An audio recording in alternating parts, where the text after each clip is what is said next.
যখন গোসল করানো হবে, কবরের দিকে যখন নিয়ে যাওয়া হবে, ও ভাইরা, আপনি যদি নামাজি হন, আপনি যদি চরিত্রবান হন, আপনি যদি দিনদার হন, আপনি যদি ইমানদার হন, আপনি যদি তাকওয়াওয়ালা হন, আমার বন্ধুগণ, যখন কবরের মধ্যে রাখা হবে, কবরটা আপনার জন্য ফুলের বাগানে পরিণত হয়ে যাবে। কবরটার মধ্যে আমার আল্লাহর রহমতের চাদরখানা বিছাইয়ে দেওয়া হবে।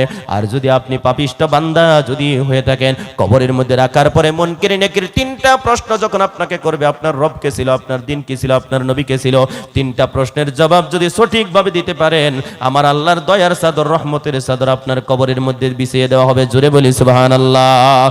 জবাব যদি আপনি না দিতে পারেন, কবরের মধ্যে আযাব শুরু হয়ে যাবে।